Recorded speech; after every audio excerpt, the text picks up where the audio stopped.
question to the Minister is, you've stated now that the 2% VAT increase was your idea.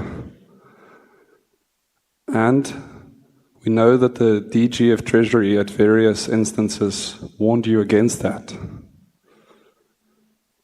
And if that's the case, it seems that you are now acting contrary to the advice of Treasury. And would you then agree with me, Minister, if that is the case, that you're acting contrary to the advice of Treasury, that in fact you have now gone rogue and you are undermining Treasury? My questions to the officials is the following. To the Director General of Treasury. After the last 15 times that you've tried to predict what GDP will look like, you got it wrong 12 out of those 15 times, or 80%. So I'd like to understand from you whether, while this is hard, whether 80% seems to you like a reasonable number to be bad at your job. 80% of the time it seems that you're bad at your job.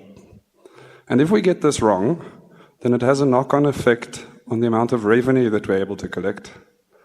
And when we're able to collect less revenue than anticipated, that has a knock-on effect on debt and taxes. So my question is this: if you're bad at your job 80% of the time, what remedial action have you taken? Or the alternative is, you received political pressure to be overly optimistic about what GDP data might look like in the future. And so I'd like to understand from you, if you're not bad at your job 80% of the time, you and your team, then was there political pressure on you to overestimate GDP growth? Honourable Minister, good morning. It has not been an easy week for you, and we appreciate that, and we are with you. I want to just share a little bit of my own life story. I've been married 26 years to my wife, bless her soul, keeping up with me. And there's a reason why I'm asking and telling you this. You know, we're in a partnership, and there are a certain set of values that we really, truly, as partners, appreciate and support. And one is that we are both equal in the relationship. The second one is that we are brutally honest. Thirdly, that we have got mutual respect, and that we are very open with each other, and that we communicate when we are not happy. And also that we will allow each other to add value to the process. Honourable Minister, a number of very strong and very valid submissions were made by the DA to you. None of them have got your support. Is it just being defiant, or are you really just want to assist us and let us go together as partners? Because as partners, that is what we expect from you as a Democratic Alliance.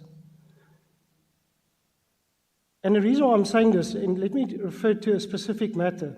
It referred to the 1.6, approximately 1.6% that we had to go look for to cut back on a total budget. Only 1.6% of the total budget. But you have not even considered that. You were not even prepared to go and look for that. That leads me to the following questions, and a lot of them is around the expenditure. Are you still prepared to reconsider and relook at the complete structural reform of all the SOEs? There's hundreds of them. And the impact of these SOEs on our budget. When are we going to get to the point that we realize that we are actually throwing money into a big black pit with not getting this, the feedback or the response like we should, and all these SOEs, and a complete structural review? On a procurement spend, when are we expecting a complete reform of procurement value, not just on quantity, but also on quality, and particularly in two areas? The one is particularly around services, and the second one is capital goods. I'm asking you today, Minister, that you would come up with a plan. And I know that you have started with a rollout of the procurement regulation. I'm telling you that's not good enough. We are still paying way over what the average man in the street would be paying for goods and services as a government. That gravy train has to stop, and it has to stop this year. I would like to ask you, have we considered and factored in the matter of the AGOA in this conversation, and what do we see as an end result if something does happen with the withdrawal of the AGOA agreement, and what is your plans around that? The last point, Minister, is the matter of the unions. We keep on paying above salary increases above inflation rate. When are we going to get to the point that the tail stops wagging the dog? Thank you, Minister. But let me just deal with one point. You know, Deputy Minister Sarupe, if he was there, if he was here, he would be here as a deputy minister, not a representative of the DA. We would then have been asked by the chair, where's the deputy minister? And it's incumbent upon us to respond, because we know where Deputy Minister Sarupen is. It's not for the DA to come and do that. The next set of issues, I'm going to give the team to respond to some of the questions. We'll take some broad ones. The issue, the EFF was explicit, are these things, 800 doctors, these staff members are talking about in health services, going to be funded now? The answer is, if the budget is passed, the answer is yes. I'm not second-guessing Parliament. The answer is yes.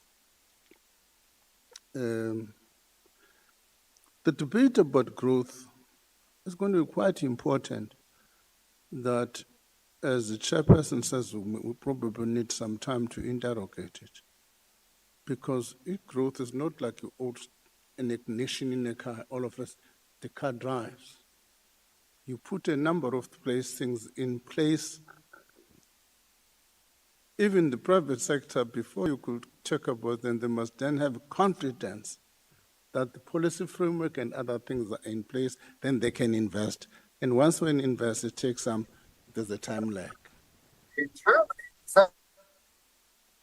But let me say, I'm not going to be in detail. The team is going to deal with the detail. Let me say, the member from the DA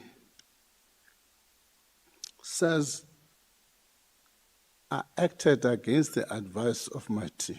It has never happened. Probably his informer, whoever he is, informed him incorrectly. It's quite important that I must inform this House that I've never done that. This team can attest to that. After coming with the 2%, the team was saying it's a good proposal. However, how confident are you that even the president is not going to change? Because if you change down the line, the amount of work we do in modeling is detailed. We may have to change the date of the budget. That was the argument from the team. And I think the people who told you, and you come to the conclusion that I'm a rogue minister, it's wrong to treat to refer to somebody like that. I think that's wrong. Let's have a respect for each other. Minister, I'm going to request that you respond through the chairpersons. So, okay, but you didn't protect the language you used was problematic. So the second member of the DA says, and that must be corrected, we were given sound proposals, I ignored them. As of now, I don't have a proposal from the DA. All I do know is that they've sent a letter to the president, not to me. They've sent a letter to the president, not to me. I've never had those proposals. Indeed, there were other things they raised in cabinet. Those things that were raised in cabinet, such as spending reviews and structural reforms, are incorporated in the speech. But the thing the colleagues need to understand, spending reviews is not something you can. Let me just give you an example. GTech has done 240 spending reviews. Let me just give you a complicated one. It says on the rental stock, we are paying 45% than the market price. I trust McPherson. But if you had to give McPherson to implement that today, just to unravel one rental, it's going to cut action, so and so. It's going to take time to deal with this spending reviews. It's not going to be a 3 months period. So we urge the comrades, the colleagues to work with us and have an understanding of how government works.